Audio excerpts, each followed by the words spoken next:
Chapter 1. Transmigration and Total Disinterest. The first thing Lin Mo became aware of was the smell. It was damp, earthy, the unmistakable scent of mildew creeping through old wood and aging silk. His nose wrinkled before his eyes even opened, his engineer's brain already cataloging the problem. Poor ventilation, likely a leak somewhere in the roof structure, possibly compromised joists. Then his eyes opened. The ceiling above him was not the pressed concrete of his studio apartment in Shenzhen.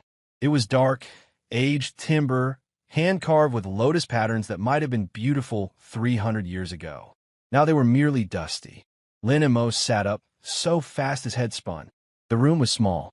A single bed with worn silk coverings. A wooden table with a chipped ceramic cup. A window covered in rice paper that let in weak afternoon light. And everywhere, the scent of neglect. What the? The memories hit him like a freight train. Not his memories. Someone else's. A young man named Lin Mo, same name, cruelly enough, who had been sold into the imperial palace at 16 as a low-ranking male concubine, who had spent 3 years hoping for a glance from the emperor, who had been poisoned by a rival consort in the original novel and died unmourned.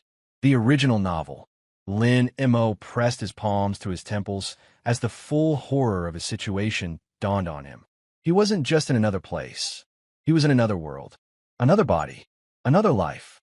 He was inside a novel, a trashy harem novel that his co-worker had forced him to read on a boring lunch break, insisting the plot was so bad it's good. The emperor, the heroic, handsome, ridiculously named Yi Lingtian, had a harem of thousands. The original Lin Mo had been a forgettable background character, destined to die in Chapter 12 to show how cruel the palace politics were. Chapter 12, Lin Mo whispered. I have until Chapter 12. He looked around the miserable little room again. The novel's timeline was vague, but if he remembered correctly, the poisoning plot happened within the first few months of the story's beginning, which meant a drip of water landed on his nose. Lin Mo looked up. A dark stain spread across the ceiling boards, right where the lotus carvings met the beam. Water, coming through the roof. Right through the roof. Something inside him clicked. The panic, the fear, the existential dread of being trapped in a novel. All of it quieted in the face of a problem that actually made sense. A problem he could solve. He swung his legs out of bed and immediately regretted it as his bare feet hit cold stone. The floor was freezing. No insulation. Another problem. Lin Gongzi, a timid voice came from outside the door. You're awake? The door slid open before he could respond, revealing a young servant girl with a plain face and worried eyes. Xiaolan. The memories supplied her name. His only servant, assigned to him because no one else wanted the position. Lin Gongzi, you've been asleep for 2 days. I was so worried. The physician said it was just exhaustion, but I'm fine. Lin Mo stood up, testing his legs. They held. Xiaolan, do we have any tools? Xiaolan blinked. Tools, Gongzi? Hammers, chisels, nails, anything like that. I don't know, Gongzi. This courtyard has been neglected for so long. I don't think anyone has maintained. Right. Lin Mo was already moving toward the door. Show me the rest of the courtyard. I need to assess the damage. The Jingyang Palace, as Lin Mo's assigned residence was grandly named, was less a palace and more of an afterthought. It sat in the farthest corner of the imperial harem complex, so far from the center of power that Lin Mo suspected the original novel's author had forgotten it existed. The courtyard was small, maybe 20 meters square, enclosed by crumbling walls. A single withered tree stood in the center, its branches bare. The garden that should have been lush with flowers was a patch of brown, dead vegetation. The well in the corner had a broken pulley, and everywhere was evidence of neglect. Cracked paving stones, rotting wooden supports, a drainage channel completely clogged with debris. Lin Mo walked through it all with growing horror, not at the state of things, but at the sheer inefficiency of it all. This was a palace, supposedly the height of imperial luxury. And the plumbing was worse than a public restroom in rural China. The other consorts, he said slowly, they live in better conditions? Xiaolon shuffled her feet. Well, Gongzi, those closer to the emperor's residence have more resources. Resources. Lin Mo looked at the clogged drain again. So, if I want better living conditions, I need to impress the emperor. That is the way of things, Gongzi. Lin Mo thought about it for approximately 3 seconds. He thought about the original novel's plot, the scheming, the backstabbing, the endless emotional manipulation. He thought about pretending to be interested in a man he'd never met, just for the chance at a functioning toilet. No, he said. Xiaolon stared. Gongzi, I said no. Lin Mo walked to the clogged drain and crouched down to examine it. I'm not going to waste my time chasing after some emperor who probably doesn't even know how to change a light bulb. A light bulb? Forget it. Lin Mo pulled a dead branch from the drain and grimaced at the sludge that came with it. Do we have any rope? Any wood? Anything I can use to fix this mess? Xiaolon continued staring as if her concubine had lost his mind. Perhaps he had. But as Lin Mo saw it, he had 2 choices: participate in the absurd drama of palace life and die in Chapter 12, or ignore all of it and focus on what he actually knew how to do. He was an engineer, a good one. He'd spent 5 years designing water treatment systems for rural villages, 3 more working on sustainable housing projects. He could fix a drain. The emperor could go hang. By evening, Lin Mo had compiled a mental list of priorities. First, the roof. He'd managed to climb up and confirm his suspicions. Several broken tiles, compromised flashing, water damage to the underlying structure. A simple fix if he could get materials. Second, the drainage. The courtyard's entire system was clogged with years of debris, causing water to pool against the foundation walls. That explained the mildew smell and probably some structural issues as well. Third, ventilation. The rooms were stuffy and damp because there was no airflow. The window design was purely decorative, not functional. Fourth, the garden. Dead plants weren't just ugly. They indicated poor soil and worse irrigation. A properly designed watering system could bring it back to life in weeks. Fifth, temperature control. The palace had no insulation and no heating system beyond small braziers. In winter, this place would be uninhabitable. He wrote it all down on a scrap of paper with a piece of charcoal, using the engineering shorthand that had become second nature over years of fieldwork. Xiaolon watched him with the expression of someone witnessing a slow mental breakdown. Gongzi, she ventured finally. The evening meal will arrive soon. It's just congee and pickled vegetables again, but that's fine. Lin Mo didn't look up from his notes. Xiaolon, do you know anyone who could get us materials? Wood tiles, rope, nails. The quartermaster controls all building materials for the harem, but he only releases them with authorization from the palace ministry, and they only respond to requests from consorts with status. Status I don't have. Xiaolon nodded miserably. Lin Mo set down his charcoal. So, I need authorization. Yes, Gongzi. If you could catch the emperor's attention, even briefly, perhaps. No, but Gongzi. I said no. Lin Mo stood up, stretching muscles that ached from a day of climbing and crouching. There has to be another way. Bribery, trade, scavenging. There's always another way. Xiaolon opened her mouth to argue, then closed it. She'd clearly decided her concubine was beyond reason. That was fine. Lin Mo had been told that before, usually by project managers who thought his solutions were unconventional until they saw the results. He looked out at his crumbling courtyard, his dead garden, his broken well. This was just another project, a particularly annoying one, set in a world of absurd drama and worse politics, but a project nonetheless. And projects, Lin Mo knew, could always be solved. Chapter 2. The Emperor's Boring Day. Emperor Yiling Tian was bored. This was not, in itself, unusual. He had been bored for approximately 6 years, ever since his father died and left him the dragon throne at the tender age of 19. The first year had been terrifying. The second had been exhausting. The third through sixth had simply been dull. Today was no exception. Your Majesty, his chief eunuch droned. Consort Lu has composed a poem in your honor. She wishes to present it personally during the evening meal. Yiling Tian didn't look up from the memorial he was pretending to read. "What's it about?" "The usual, Your Majesty. Your eyes like stars, your wisdom like the sea, your virtue like the mountain, the sun, and every other natural phenomenon ever praised in bad poetry." Yiling Tian set down the memorial. "Tell her I'm busy. You were busy yesterday, Your Majesty, and the day before, and I'll be busy tomorrow. It's my defining characteristic." The eunuch, Wei Zhong, had served 3 emperors and was not easily fazed. He merely nodded and made a note on the tablet he always carried. "Consort Wang has prepared a dance," he continued.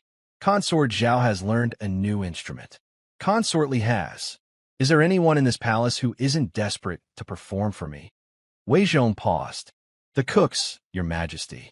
They simply wish you would eat more." Yiling Tian almost smiled. "Almost. The cooks are the only sensible people in this entire complex." He stood up from his desk and walked to the window. Outside, the forbidden city spread before him in all its glory: golden roofs, marble courtyards, gardens that had cost millions of taels to design. And inside those gardens, hundreds of beautiful people whose sole purpose was to entertain him. It should have been wonderful. His father had certainly thought so. The previous emperor had fathered 23 children and reportedly died with a smile on his face. Yiling Tian had fathered 0 children and was currently fighting the urge to take a nap. "Anything else?" he asked, because duty required it. "There is one unusual report, Your Majesty." Wei Zhong's voice shifted slightly, taking on a tone that Yiling Tian had learned to recognize. It was the tone that preceded something genuinely interesting, or at least genuinely bizarre. "Unusual how?" "It concerns one of the consorts in the far western quarter, the Jingyang Palace." Yiling Tian searched his memory. The Jingyang Palace was somewhere. He'd never visited it. He'd barely heard of it. "That's the neglected quarter, isn't it? For consorts who've, what? Displeased someone?" "Correct, Your Majesty. It's where those without family connections or imperial favor are housed. Very few consorts reside there, and those who do are generally forgotten." "So what's unusual about this one?" Wei Zhong consulted his tablet. "The reports from the palace overseers indicate that this consort, Linimo by name, has been digging. In his courtyard. He's been seen moving earth, examining drainage channels, and speaking to himself about something called water pressure. The overseers initially thought he'd lost his mind, but he seems quite methodical about it." Yiling Tian turned from the window. "He's digging in his courtyard instead of writing poetry or learning dances." "Yes, Your Majesty. The overseers are unsure how to proceed. Such behavior is unprecedented." It was also, Yiling Tian thought with a flicker of something that might have been interest, completely incomprehensible. Every consort in the harem was there for one purpose: to gain his attention. They schemed and plotted and performed endlessly, all in service of a single glance from their emperor. This one was digging. "What?" Yiling Tian asked. "The reports don't say, Your Majesty, only that he seems very focused on it." Yiling Tian considered this. It was probably nothing. Some minor eccentricity from a consort who'd realized he had no chance of advancement and had simply given up. It happened occasionally. People went mad in the harem. The pressure, the isolation, the endless waiting. But digging. Speaking about water pressure. Moving earth with his own hands instead of ordering servants to do it. Where exactly is this Jingyang Palace? Wei Zhong's eyes widened slightly. "Your Majesty, it's quite far. At least an hour's walk from the main halls." "Good. I need the exercise." "Your Majesty, surely you don't intend to." "I intend to see what a digging consort looks like." Yiling Tian was already moving toward the door. "If anyone asks, I'm inspecting the western defenses." "There are no western defenses in that direction, Your Majesty." "Then I'm inspecting the western drainage. It's clearly important to someone." The walk took longer than an hour. The Jingyang Palace was not just far. It was hidden, tucked away behind abandoned gardens and crumbling walls that Yiling Tian hadn't known existed. By the time he reached the small, unremarkable gate that marked its entrance, his legs ached and his mood had shifted from bored to genuinely curious. What kind of person lived in a place like this? He gestured for Wei Zhong and the guards to wait outside. Then, for the first time in his reign, Emperor Yi Lingtian entered a consort's residence unannounced. The courtyard was not what he expected. It was still dilapidated, certainly. The walls were cracked, the tree was dead, the paving stones were uneven. But in the center of all that decay, something was happening. A man was crouched by the well, his back to the gate. He was stripped to a thin inner robe despite the chill, his sleeves rolled up to reveal forearms streaked with dirt. His hair was pulled back carelessly, escaping its tie in wisps that clung to his neck. He was talking to himself. Pulleys completely seized, which means the rope's been dragging against the edge for months, probably years. The wear pattern suggests. He stopped talking as he reached for a tool. Where had he gotten tools? And Yi Lingtian got his first clear look at the man's face. It was a good face, not classically handsome in the way of the painted consorts who flocked to him daily, but striking nonetheless. Strong bones, a focused expression that suggested complete absorption in the task at hand. A smear of dirt across one cheek that should have been ridiculous, but somehow wasn't. The man, Lin Mo, this must be Lin Mo, picked up a metal bar and wedged it into the well's pulley mechanism. He pushed. Nothing happened. He pushed harder, muscle straining, and suddenly the pulley gave way with a horrible screech of rusted metal. Lin Mo stumbled backward, nearly fell, caught himself, and then laughed. Not a delicate, practiced laugh. A real one, surprised and delighted and utterly unself-conscious. "Yes," he said to the well. "Yes, you beautiful piece of garbage. We're going to get along fine." Yi Lingtian stood at the gate and watched as Lin Mo wiped his forehead with his dirty arm, leaving another streak of grime, and then bent back to his work with renewed energy. He wasn't writing poetry. He wasn't learning dances. He wasn't doing a single thing that any other consort in the harem would do. He was fixing a well, and he looked happier than anyone Yi Lingtian had seen in years. The emperor stayed at the gate for a long time, watching, and when he finally left, walking silently back the way he came, he didn't tell Wei Zhong what he'd seen. He wanted to keep it for himself. Chapter 3. The Annoying Salesman. 3 weeks later, Lin Mo had made progress. The well was functional, its pulley system rebuilt with scavenged parts, and a new rope he'd traded for by repairing the quartermaster's personal chair. The drainage channel was clear and actually channeling water away from the foundation, which had already reduced the mildew smell by at least 40%. The roof was patched with tiles he'd found in an abandoned storage shed, sealed with a mixture of pine resin and clay that wouldn't last forever, but would definitely last through the rainy season. Today's project was the fan. Lin Mo had been thinking about ventilation since his first day, but the solution had only come together recently. A small water wheel in the drainage channel, connected by a simple gear system to a set of wooden blades mounted in his window. The flow of water would turn the wheel, which would turn the blades, which would pull fresh air into his stuffy room. It was elegant. It was efficient. It used no additional resources and required no ongoing effort. It was also, at this exact moment, not working. "The angle's wrong," Lin Mo muttered, peering at the gear connection. "The torque is transferring unevenly because the secondary gear is misaligned by at least 3 degrees. He reached for his tools, a collection of scavenged items he'd modified himself, including a hammer made from a weighted stone and a chisel he ground from a broken saw blade, and began adjusting the gear placement. This was the part he loved, the problem-solving, the moment when theory became practice, and the only thing that mattered was whether the damn thing worked. He was so focused that he didn't hear the footsteps. He didn't hear the gate open. He didn't hear anything until a voice said, "What are you doing?" Lin Mo jumped, banging his head on the window frame. "Ow, what the—" He spun around, chisel still in hand, and found himself facing a man he'd never seen before. The man was tall, dressed in robes so elaborate they had to be impractical, with embroidery that probably cost more than Lin Mo's entire courtyard. His face was annoyingly handsome, sharp cheekbones, intense dark eyes, a mouth that looked like it was used to getting whatever it wanted. A noble, Lin Mo's brain supplied.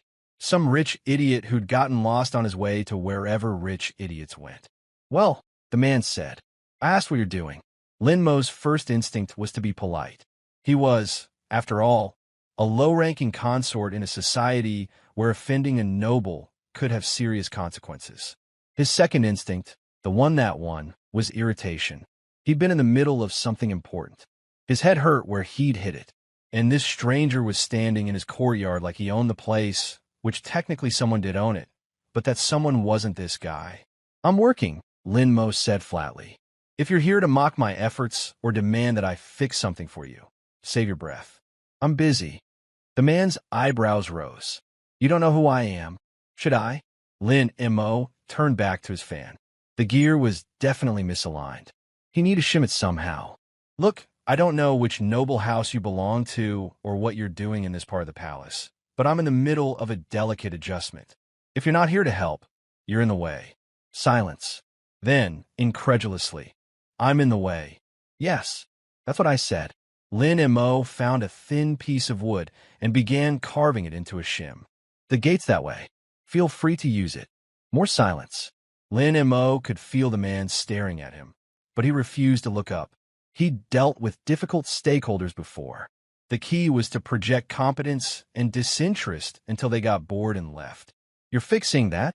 the man asked after a moment. "It's a ventilation fan. It'll pull fresh air into my room, reduce humidity, and make this place actually habitable, assuming I can get the gears aligned properly." He held up the partially carved shim. "Which I'm trying to do.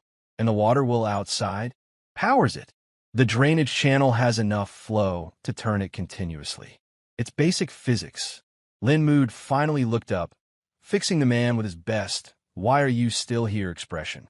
"Anything else?" The man stared at him for a long moment. Then, instead of leaving, he walked closer. Lin Mo tensed.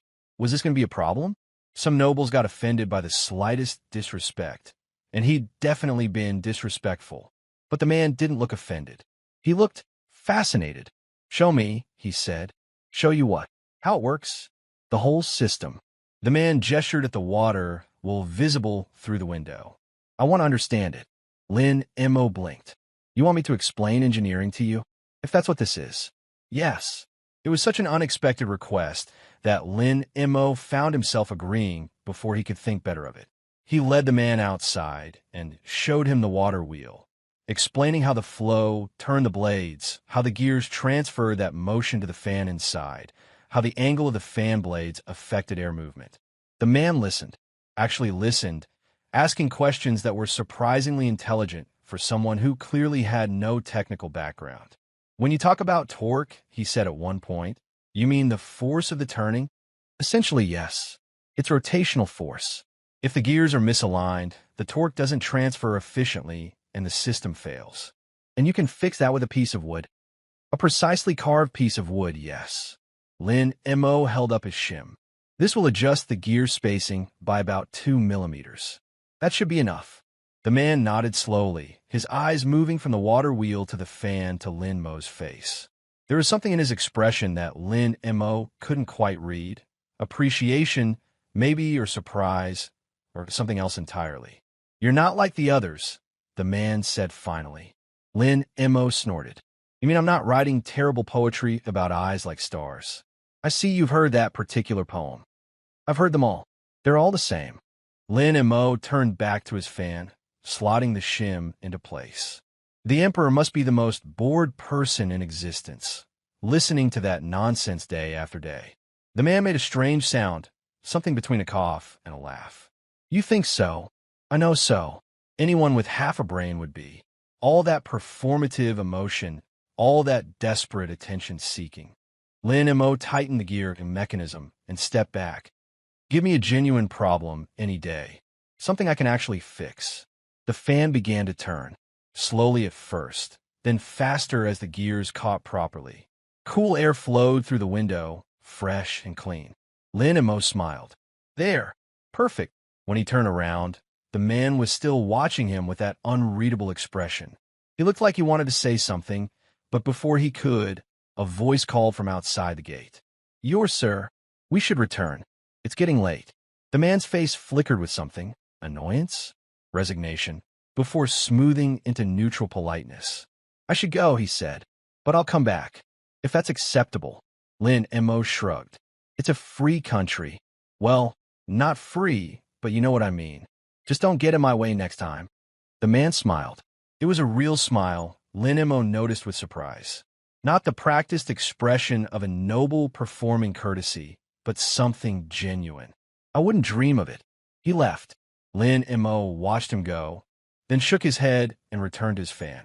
Rich people were strange, but at least this one hadn't tried to order him around. That was more than he could say for most. Chapter 4. Curiosity in Greece. The man came back. Lin Mo hadn't really expected him to.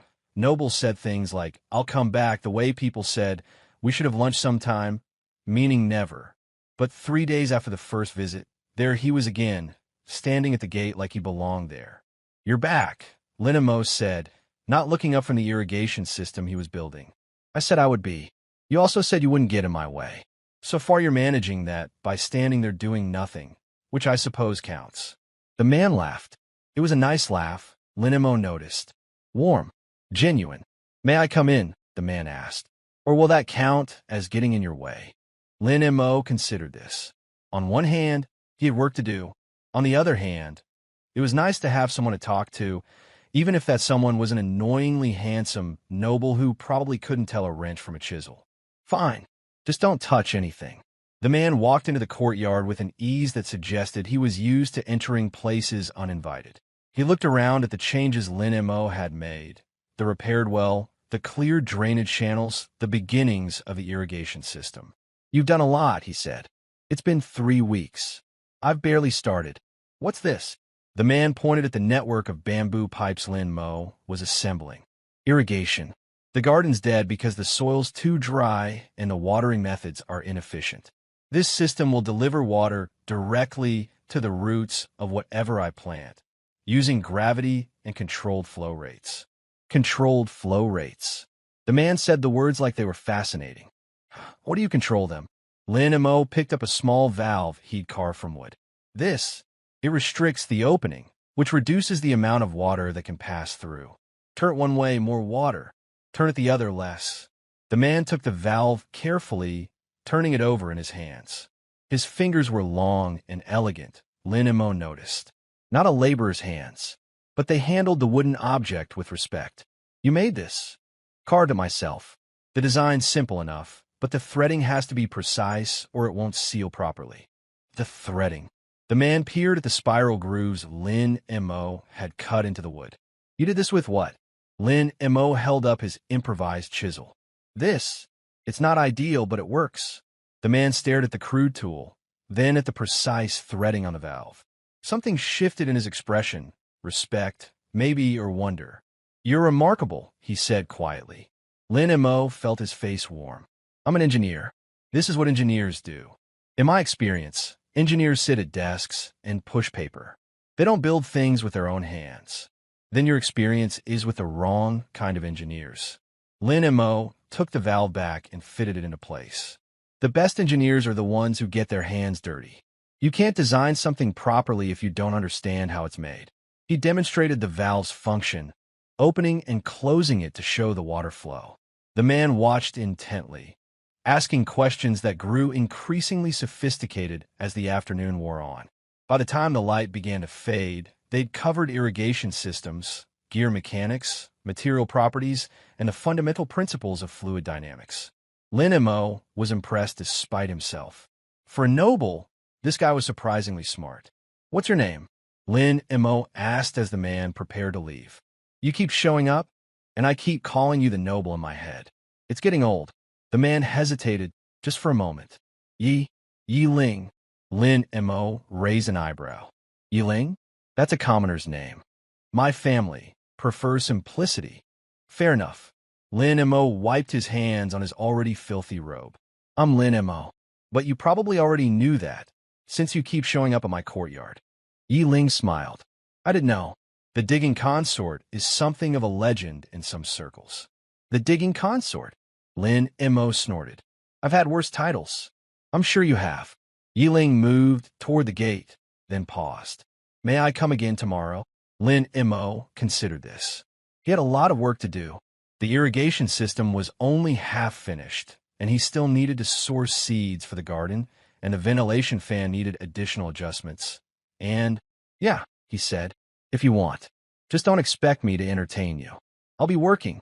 I wouldn't expect anything else. Yi Ling left. Lin Mo watched him go, then shook his head and returned to his work. Strange man, but not unpleasant company. The visits became routine. Every few days, Yi Ling would appear at the gate, always alone, always without announcement. He'd find Lin Mo working on some project. The garden, a new heating system, a more efficient cook stove, and he'd sit quietly nearby, watching and asking questions. He never touched anything without permission. He never demanded attention. He just was there. It should have been annoying. Lin Mo was used to working alone, used to the solitude of his projects. But somehow, Yi Ling's presence didn't disrupt his focus. If anything, it helped. Having someone to explain things to forced Lin Mo to articulate his thoughts clearly, which often led to better solutions. You're getting grease on your robe, Lin Mo said one afternoon, not looking up from the bearing he was fitting. Yi Ling looked down at the dark smear on his otherwise immaculate sleeve. So I am. Aren't you going to complain? Most nobles would be screaming about ruined silk by now. I'm not most nobles. Yi Ling examined the stain with something like satisfaction. Besides, it's your grease. Consider it a souvenir. Lin Mo finally looked up, startled into a laugh. My grease? You want a souvenir of my grease? I want a souvenir of this. Yi Ling gestured at the courtyard, at the garden that was now green with new growth, at the water while turning steadily in its channel, at the fan that kept Lin Mo's rooms cool even in the afternoon heat. Of what you've built here. Lin Mo felt that warmth again, the one that crept into his face whenever Yi Ling looked at him with that particular expression. He didn't know what to call it. Appreciation? Wonder? Something else? But he knew it made him feel seen in a way he hadn't felt in a long time. It's just engineering, he muttered, turning back to his work. It's not just engineering. Yi Ling's voice was soft. It's you. Lin Mo's hands stilled on the bearing. He didn't know what to say to that. He didn't know what it meant or what he wanted it to mean. Then he felt something on his face, a gentle touch, fingers wiping across his cheek. He flinched back instinctively. His personal space invaded, and found Yi Ling watching him with an expression that was half apology, half something warmer. You had grease on your nose, Yi Ling said. It's gone now. Lin Mo stared at him. His cheek tingled where those fingers had touched. You. He swallowed. You could have just told me. I could have. Yi Ling's smile was soft. But this was better. He left shortly after, as he always did, with a promise to return.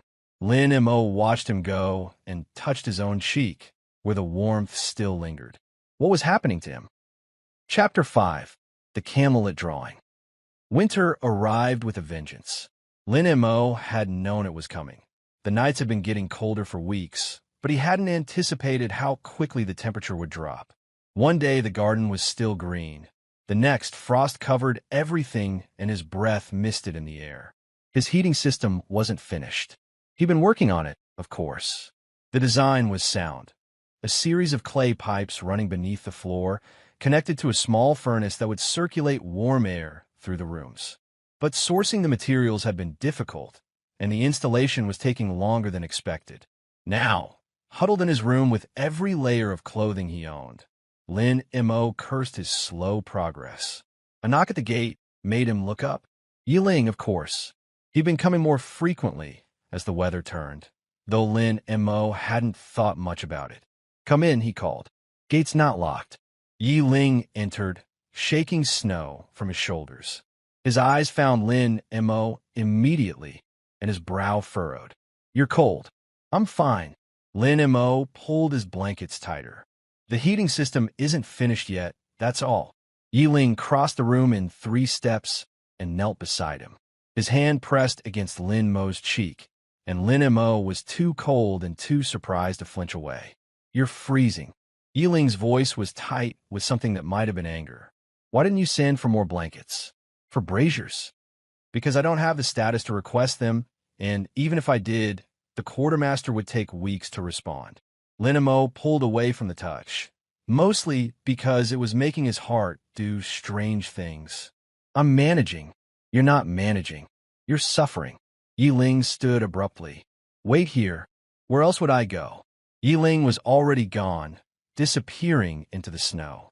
Lin and Mo stared after him, confused and somehow touched. He returned within the hour, carrying an armload of blankets and a small brazier already lit.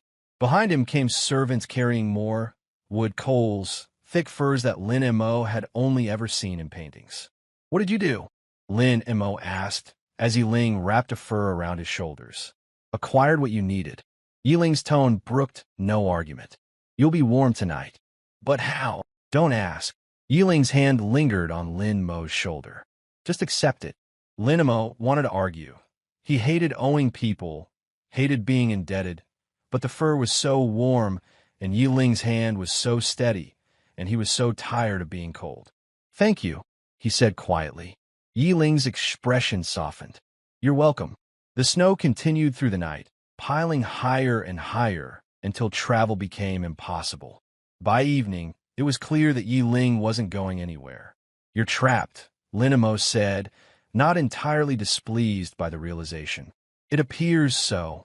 Yiling sat by the brazier, his elegant robes replaced by simpler clothes he'd somehow acquired. I hope you don't mind company. You're the one who'll be sleeping on the floor.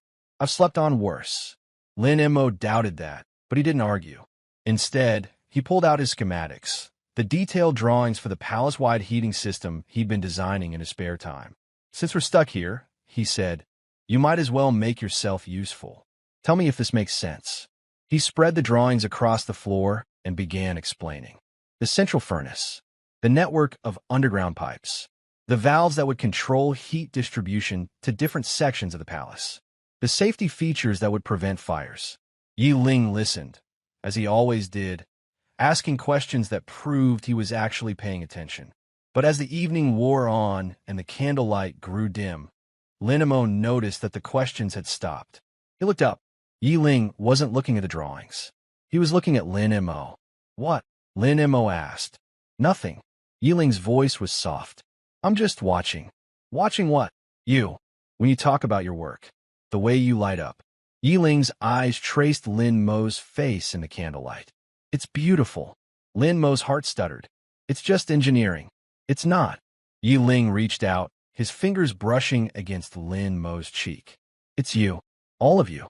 Your passion, your intelligence, your stubborn determination to fix things that everyone else has given up on. Lin Mo couldn't move, couldn't breathe. Yiling's hand was warm against his cold skin, and his eyes held something that Lin Mo was afraid to name. I've never met anyone like you, Yiling whispered. I don't think I ever will again. The moment stretched between them, fragile and precious.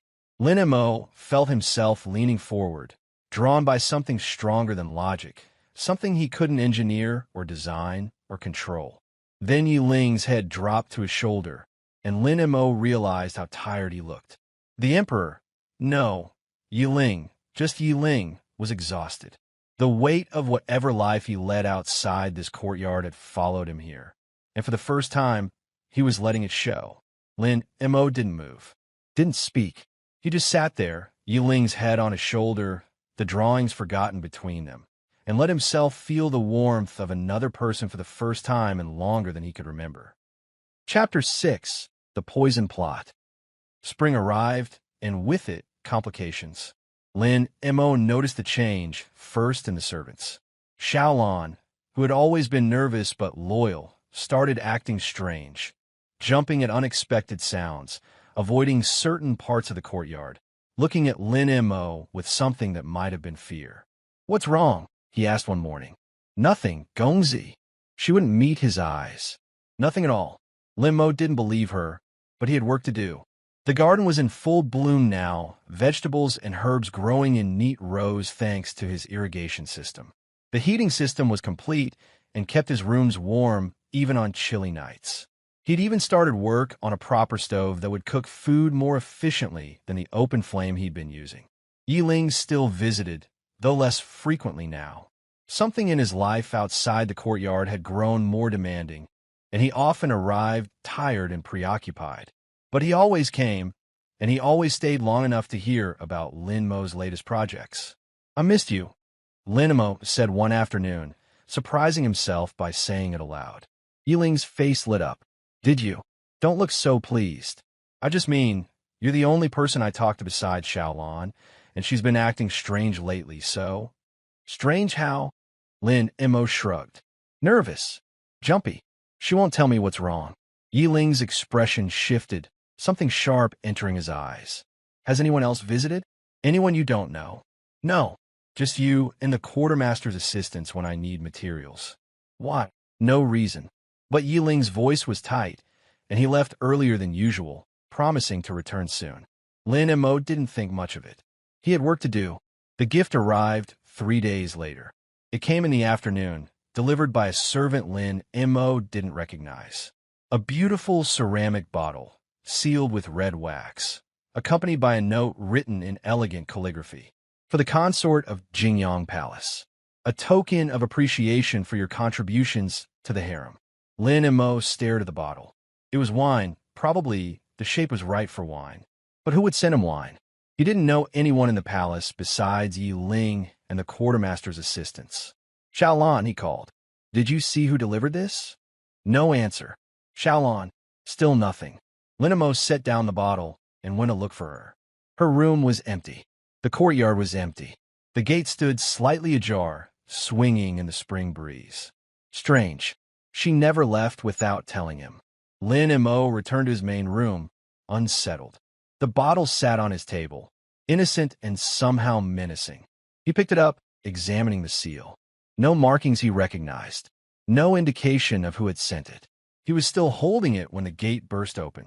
Yi Ling stood there, breathing hard, his robes disheveled and his eyes wild. He took in the scene in an instant. Lin Mo holding the bottle, the broken seal, the empty courtyard, and moved faster than Lin Mo had ever seen anyone move. The bottle was knocked from his hands. It shattered against the floor, wine spreading across the stones in a dark stain. Before Lin Mo could react, he was pulled into an embrace so tight it crushed the air from his lungs. Are you all right? Yiling's voice was rough, desperate. Did you drink any? Tell me you didn't drink any. I didn't. What are you? That was a gift. Lin Mo struggled against the embrace, more confused than angry. Do you have any idea how hard it is to get good wine out here? Yiling pulled back, his hands framing Lin Mo's face, checking him for what? Poison? Sickness? It was poisoned, Yiling said. The wine. It was meant to kill you. Lin Mo stared at him. What? My spies intercepted word of plot. A rival consort, jealous of the attention I've been paying you. She sent that bottle as a gift from the emperor, a common trick. You drink it to honor me, and you die. Lin Mo's mind raced. Poison. A plot. Jealousy. This was the novel. This was chapter 12. I was supposed to die, he whispered. Not while I draw breath.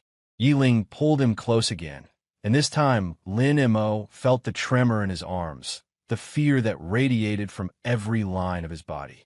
I won't let anyone hurt you. I can't lose you. I can't. Lin Mo stood frozen in that embrace, his engineer's brain trying to process the flood of information. Poison, plots, danger, and Yi Ling, who had just saved his life, who was holding him like he was something precious. Yi Ling, he said slowly. Who are you? The arms around him tightened. Then, softly, my name isn't Yi Ling. It's Yi Ling Tian. I'm the emperor. Lin Mo pulled back sharply, staring at the man before him. The man who had watched him fix wells and build fans and talk about torque like it was poetry. The man who had wiped grease from his nose and fallen asleep on his shoulder and looked at him like he was beautiful. You're the emperor, Lin Mo repeated. Yes, the emperor of all China. Yes, the one whose favor I'm supposed to fight for. Yi Ling Tian, the emperor, winced. About that, you let me call you annoying. You let me tell you were in the way. You let me, Lin Mo's voice broke. You let me be myself. Because I wanted you to be yourself. Because that self is the most real, most genuine person I've ever met. Yi Ling Tian reached for him, then stopped, as if afraid Lin Mo would pull away. I should have told you. I know I should have. But I was afraid that if you knew who I was, you'd change. You'd become like all the others, performing, pretending, hiding the real you away. And I couldn't bear that. Lin Mo stared at him. This man who had dismantled every assumption he'd had about the world. This emperor who didn't want poetry or dances or performances. This person who just wanted him. You're an idiot, Lin Mo said finally. Yi Ling Tian blinked. I'm an idiot? A complete idiot. A moron. An imbecile. Lin Mo stepped forward and wrapped his arms around the emperor, holding on tight. You could have just told me. I would have still been myself. I don't know how to be anything else. Yi Ling Tian's arms came up around him, slow and wondering. You're not angry? I'm furious. I'll probably be furious for weeks. Lin Mo pressed his face into Yi Ling Tian's shoulder, breathing in the familiar scent of him. But you just saved my life. And you looked at me like I mattered before you ever told me who you were. That counts for something. They stood there in the shattered wine, holding each other. And for the first time since arriving in this world, Lin Mo felt like he was exactly where he belonged. Chapter 7. The Emperor's Confession. The aftermath was chaos. Yi Ling Tian's guards flooded the Jingyang Palace, securing the courtyard and sweeping the area for additional threats. The rival consort was arrested, tried in secret, and sent to a cold palace in the northern provinces. Xiaolan was found hiding in the quartermaster's shed, terrified but unharmed. She'd been threatened into silence, warned that Lin Mo would die if she spoke. Through it all, Lin Mo watched with the detached curiosity of an observer. This was the world he'd been avoiding, the world of politics and power and deadly games. He tried to ignore it, and it had tried to kill him anyway. You're thinking too hard, Yi Ling Tian said. They were in Lin Mo's room, the only place in the palace that felt safe. The brazier glowed warmly, and outside, the spring rain pattered against the windows. I'm always thinking too hard. It's how I'm built. Yi Ling Tian smiled, but it didn't reach his eyes. He'd been subdued since the confession, weighed down by something Lin Mo couldn't identify. What's wrong? Lin Mo asked. Nothing. Everything. Yi Ling Tian ran a hand through his hair, a gesture Lin Mo had never seen him make before, one that spoke of deep frustration. I should have protected you better. I should have told you who I was from the beginning. I should have. Stop. Lin Mo moved to sit beside him. You can't protect someone from a threat you don't know exists. And you couldn't have told me who you were without changing this. He gestured between them. Whatever this is. Yi Ling Tian looked at him, and in his eyes Lin Mo saw something raw and vulnerable, something he'd never expected to see in an emperor. I love you, Yi Ling Tian said simply. I think I've loved you since the first day, when you looked at me like I was a door-to-door salesman and told me to get out of your way. Lin Mo's heart stuttered. I know it's fast. I know we haven't known each other long, but I've spent my entire life surrounded by people who want something from me. You're the first person who wanted nothing, who looked at me and saw a person, not a position. He reached for Lin Mo's hand, holding it carefully, as if it were something precious. I don't want you to be a consort. I don't want you in the harem, competing for my attention, following palace rules. I want you to be exactly who you are, in your own space, doing your own work. And if you'll let me, I want to be part of that. Lin Mo stared at their joined hands. Yi Ling Tian's fingers were warm, slightly calloused from years of holding a brush. They fit against his own calloused fingers like they belonged there. You're asking me to be your what? Lin Mo asked. Your lover? Your partner? Your secret? I'm asking you to be mine. However you want to define that. Yi Ling Tian's thumb traced circles on Lin Mo's palm. I'll create a new position if I have to. Imperial Engineer. Chief Innovator. Whatever title makes you comfortable. You'll have your own workshop, your own team, your own budget. And at the end of the day, you'll have me. If you want me. Lin Mo thought about it. He thought about the palace, with its endless rules and politics and danger. He thought about the harem, the scheming consorts, the poisonous plots. He thought about never being able to walk through a garden without wondering if someone wanted him dead. Then he thought about Yi Ling Tian, about the way he listened, the way he watched, the way he'd held Lin Mo after knocking the poisoned wine away, terrified and desperate and utterly completely real. You're still an idiot, Lin Mo said. Yi Lingtian's face fell. I understand. It's a lot to ask. I'm not finished. Lin Mo squeezed his hand. You're an idiot, and you have terrible taste in poetry, and your robes are ridiculous. But you're also the only person in this entire world who's ever looked at me and seen something worth protecting. So yes, I want you. However you'll have me. Yi Lingtian's expression shifted through several emotions: surprise, hope, disbelief, joy, before settling on something so soft and tender that Lin Mo felt his heart crack open. Lin Mo, he whispered, Yi Lingtian. And then they were kissing, and it wasn't gentle or practiced or anything like the poetry described. It was a bit clumsy, a bit desperate, full of unspoken words and years of loneliness and the overwhelming relief of finally finding someone who saw you clearly. When they finally broke apart, Lin Mo was laughing.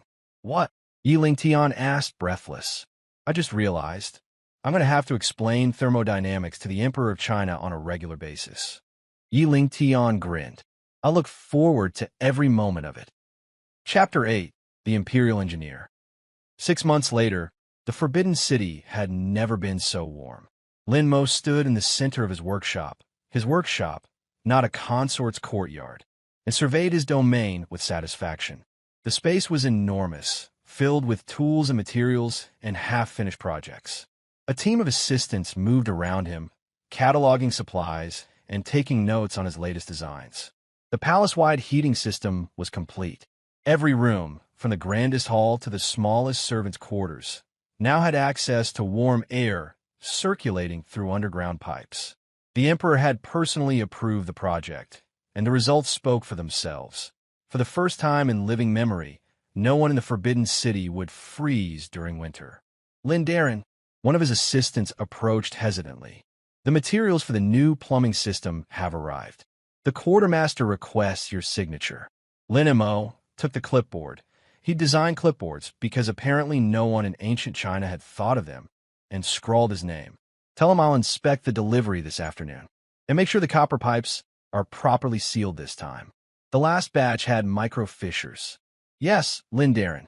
The assistant scurried away. Lin Mo smiled slightly.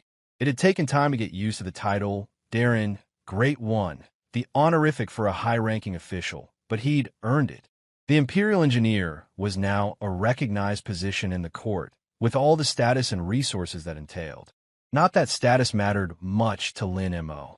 What mattered was the work, the problems he could solve, the lives he could improve with nothing but knowledge and determination. And, of course, the Emperor. You're thinking about him again, a familiar voice said.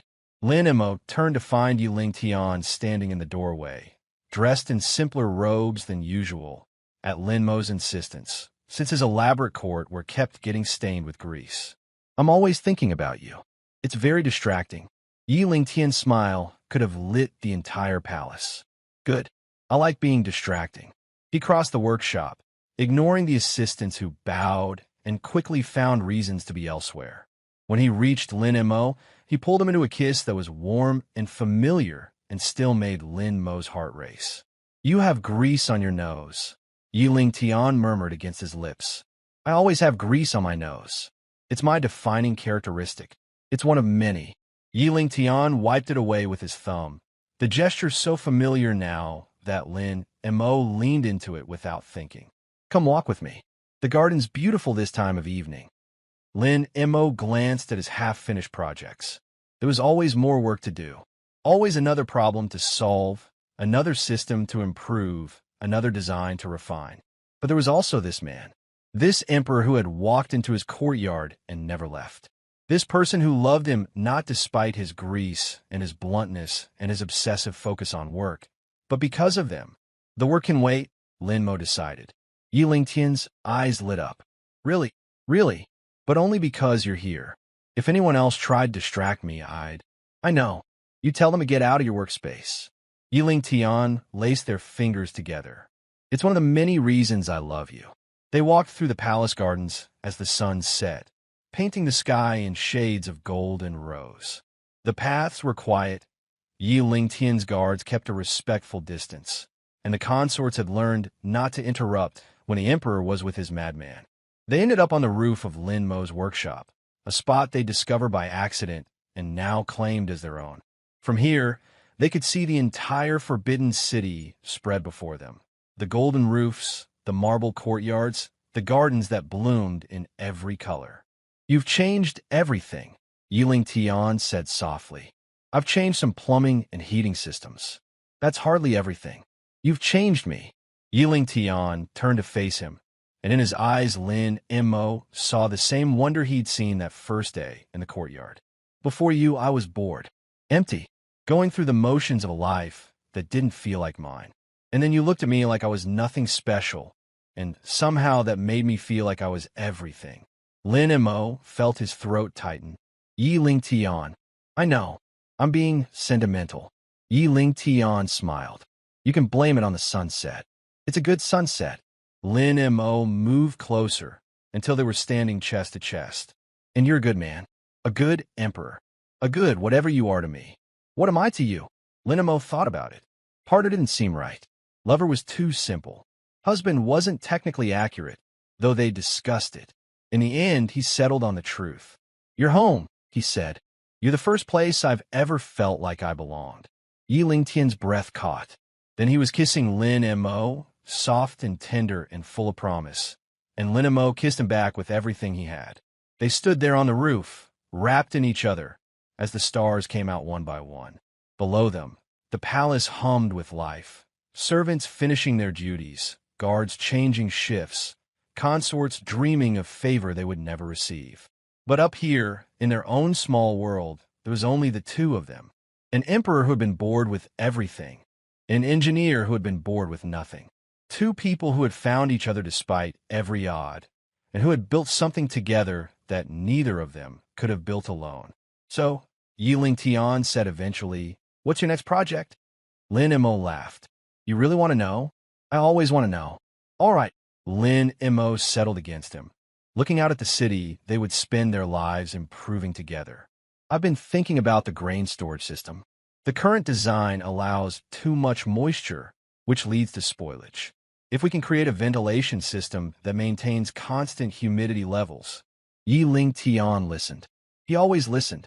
And as Lin Mo talked about airflow and moisture content and the engineering challenges of large-scale food storage, he watched the man he loved with the same fascination he'd felt that first day in the courtyard. Somewhere in the palace below, a consort was writing poetry about eyes like stars. Another was practicing a dance.